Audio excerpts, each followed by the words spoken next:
This cell divided by 1.18, इससे क्या होगा, हमारा आ जाएगा टैक्सेबल वैल्यू कितना है, देखिए 9,200। अब देखिए आपको यहाँ पे देखिए कुछ पैसे का डिफरेंस है, 2 रुपए कम पड़ रहा है, ठीक है। तो एक काम करते हैं, यहाँ पे डाइनिंग चेयर में आ जाएंगे।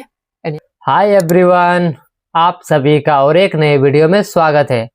तो दोस्तों, अगर आप भी एक अकाउंटेंट हैं या फिर अकाउंटेंट बनने की तैयारी कर रहे हैं तो आज का वीडियो आप सभी के लिए बहुत ज़्यादा इंफॉर्मेटिव होने वाला है। देखिए आज की इस वीडियो में मैं आपको रियल लाइफ ऑफिस में यूज होने वाला एक बहुत ही कमाल का ट्रिक बताने वाला हूँ, जो कि पर्सनली यूज करता हूँ और इससे आप सभी को भी बहुत ज़्यादा हेल्प मिलने वाला है। ठीक है, यहाँ पर हम लोग सारा चीज कैलकुलेशन करेंगे एक्सेल में और इसका एंट्री करेंगे टैली में। तो सबसे पहले समझते हैं उसका प्रॉब्लम। ठीक है, तो हम लोग सबसे पहले प्रॉब्लम को समझेंगे, उसके बाद से उसका सॉल्यूशन पर आएंगे।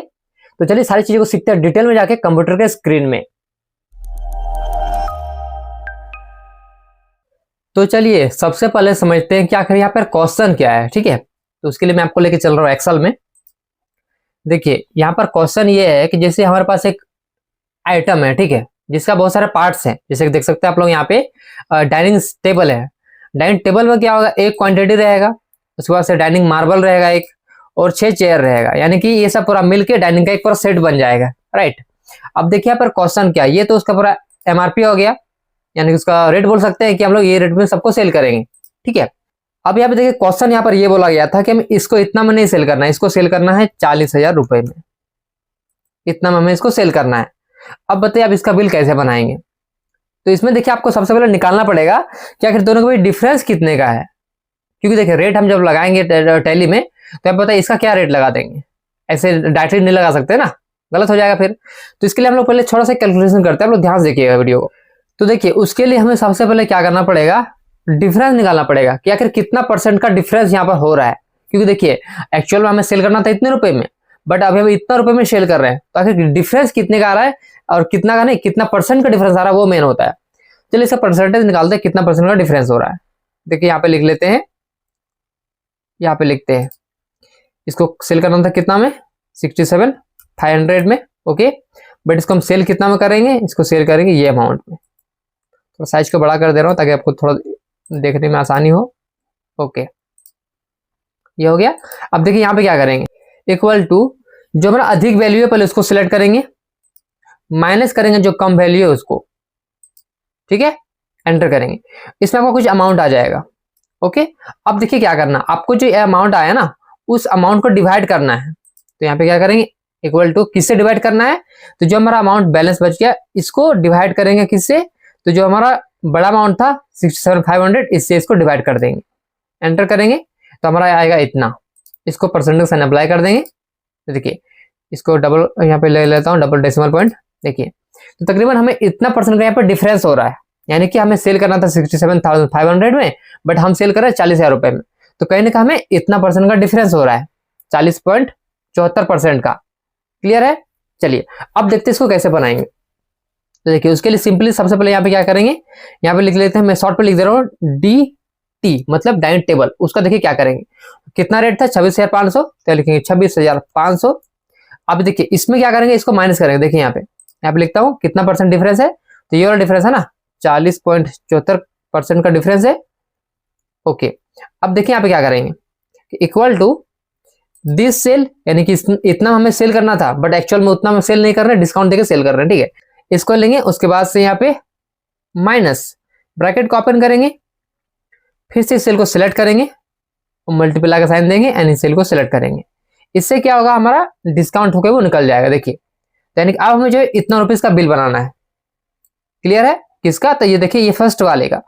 सेम ऐसे सेकंड वाले में आते हैं। देखिए D.M यानी कि डाइनिंग मार्बल कितना में सेल करना था, इसको करना था 18,500 रुपए में, बट इसका इतना में नहीं करेंगे। अब ठीक कितना में करेंगे, इसमें 40.74 का जो है डिफरेंस, यानी कि इसका डिस्काउंट हम इसको दे रहे हैं। ठीक है, इसको लेंगे एंड सेम फॉर्मूला मैं यहाँ पे रिपीट कर दे रहा हूँ, मैं फिर से टाइपिंग कर रहा हूँ ताकि आपको अच्छे से एक बार सीखने को मिले। देखिए इक्वल टू जो हमारा इसका एक्चुअल प्राइस था उस सेल को सिलेक्ट करेंगे, माइनस ब्रैकेट को ओपन करेंगे एंड उस सेल को फिर से सिलेक्ट करेंगे, मल्टीप्लाई का साइन देंगे एंड इस परसेंटेज वाले सेल को सिलेक्ट करेंगे, ब्रैकेट को क्लोज करेंगे, एंटर करेंगे, इतना आ जाएगा।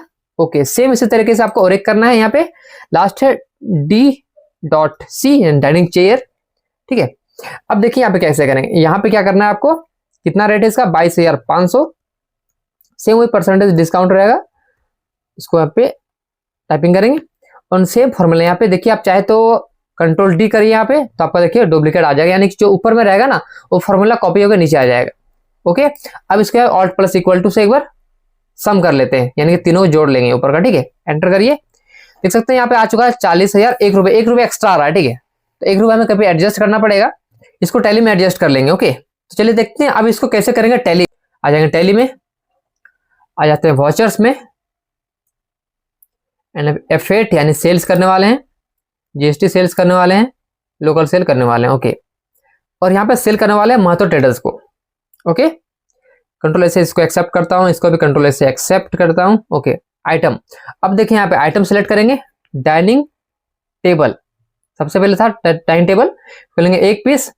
अब देखिए यहाँ पे एक्सेल में आ जाते हैं, अब देखिए इसका अमाउंट क्या है, इसका डाइनिंग टेबल का 15,704 रुपए, और देखिए इस पे जीएसटी भी इंक्लूड है, तो सबसे पहले आपको जीएसटी को एक्सक्लूड करना पड़ेगा। ठीक है, उसके लिए यहाँ पे आपको पता होना चाहिए कि इसमें कितना % का जीएसटी लगा हुआ है इस आइटम में।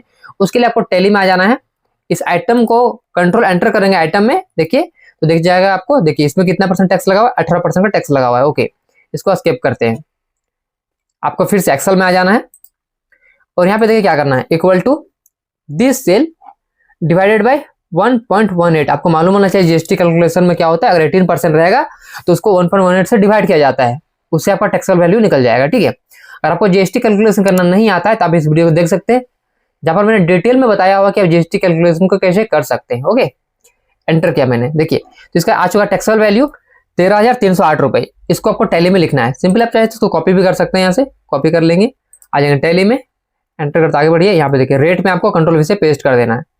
अब देखिए डेसिमल पॉइंट पे आ रहा है तो ऐसा नहीं चाहिए हमें, जिसको मिटा देते हैं, सिंपली यहाँ पे लिख देंगे 13,308। ठीक है, जो कि हमारा एक्सेल में था। और एक काम कर सकते, देखिए आप लोग यहाँ पे इसको एक काम करिए, यहाँ पे इसमें डेसिमल पॉइंट को अप्लाई कर देते हैं, इसको सिलेक्ट करिए, यहाँ पे इतना डेसिमल पॉइंट को अप्लाई कर देंगे। देखिए तो कितना आ रहा है, 13,308.39 आ रहा है ना। ओके, तो फिर मैंने लिखा 13,308 रुपये। ओके, आगे बढ़ते हैं, अभी नेक्स्ट आइटम को सिलेक्ट करेंगे, डाइनिंग, और इस बार लेते हैं मार्बल को। ओके, कितना पीस चाहिए, 1 पीस चाहिए। ओके, अब देखेंगे इसमें रेट हमने कितना कैलकुलेट किया था, तो देखिए मार्बल कितना था, इतना था। ठीक है, इसको भी सेम वैसे करेंगे, equal to this cell divided by 1.18। इससे क्या होगा, हमारा आ जाएगा टैक्सेबल वैल्यू कितना है, देखिए 9,290 आ रहा है, तो इसको हम 9,291 मान सकते हैं। ठीक है, तो चलिए आ जाते हैं टैली में, 9291। ओके, एंटर करते आगे बढ़ जाइए। सेम यहाँ पे फिर डाइनिंग चेयर लेंगे, तो चेयर को ले लेते हैं इस बार। अब देखिए चेयर कितना पीस चाहिए, 6 पीस चाहिए ना, क्योंकि 6 सीटर का डाइनिंग बन रहा है इसके लिए। अब देखिए इसका अमाउंट कितना है, यहाँ पे देखेंगे, देखिए अब ये देखिए जो आपको रेट यहाँ पे देखने को मिल रहा है, इसमें 6 चेयर का रेट है। ठीक है, तो सबसे पहले हम क्या करेंगे, यहाँ पे निकालेंगे 1 चेयर का रेट, तो क्या करेंगे उसके लिए equal to this cell divided by 6, इससे हमारा 1 चेयर का रेट आ जाएगा। देखिए अब देखिए इस रेट में हमारा क्या जीएसटी भी इंक्लूड है, तो इसको बड़ा कर दे रहा हूँ साइज को, देखने में आपको ईजी रहेगा। डेसिमल पॉइंट पर अप्लाई कर दे रहा हूँ, यहाँ पे 2 पॉइंट तक काफी है। देखिए तो ये जो अमाउंट आया, देखिए इसमें ये 1 का रेट आ गया। ठीक है, बट इसमें जीएसटी भी इंक्लूड है, तो जीएसटी एक्सक्लूड करने के लिए क्या करेंगे, equal to this cell divided by 1.18, enter. देखिए कितना है, 1883। ठीक है, इसको लिखना है आपको टैली में, 1883, एंटर करते आगे बढ़ जाइए। अब देखिए आपको यहाँ पे देखिए कुछ पैसे का डिफरेंस है, 2 रुपए कम पड़ रहा है। ठीक है, तो एक काम करते हैं, यहाँ पे डाइनिंग चेयर में आ जाएंगे, एंड यहाँ पे देखिए इस जगह पे आगे बढ़ जाइए, देखिए यहाँ पे लिख देते हैं 11,299। ठीक है, 11,299 देख सकते हैं यहाँ पे हमारा जो टोटल जो है बिल बनना था 40,000 रुपए का, जो कि हमारा बन चुका है। तो देख सकते हैं यहाँ पर टोटल हमारा 40,000 रुपए का अमाउंट आ चुका है, जो कि हमें यही चाहिए था। तो देखिए इस तरीके से आपको ऐसा बिल बनाना होता है। अगर आपके केस में कुछ ऐसा सिनेरियो रहा जहां पर आपको मल्टीपल आइटम्स होते हैं और आपको डिस्काउंट देना रहा कुछ, तो उस केस में ठीक है, क्योंकि देखिए यहाँ पर जो हमें एक पर्टिकुलर कोई डिस्काउंट नहीं बोला गया था, हमें ओनली ये बोला गया था कि आपको इतना रुपए में सेल करना है, यानी कि इसका रेट था इतना, बट आपको सेल करना 40,000 रुपए में। यानी हमने एक्चुअल हमें ये बताया नहीं गया था कि हमें कितना रुपए का डिस्काउंट देना है। देखिए अगर बोला था कि डिस्काउंट देना है तब तो इजीली निकाल लेते, बट हमें डिस्काउंट तो बोला ही नहीं गया था ना, तो इसके लिए हमने यहाँ पे इस तरीके से इतना सारा कैलकुलेशन को किया यहाँ पे। ठीक है, तो आई होप आपको इस वीडियो से बहुत कुछ सीखने को मिला होगा। Thank you.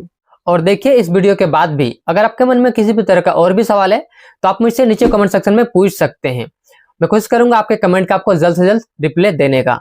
और अगर आपको वीडियो अच्छा लगा तो वीडियो को लाइक जरूर करें। चैनल पर नए हैं, पहली बार आए तो चैनल को सब्सक्राइब करें, साथ ही बेल आइकन जरूर प्रेस करें ताकि आपको नोटिफिकेशन हमेशा मिलते रहेंगे टाइम से।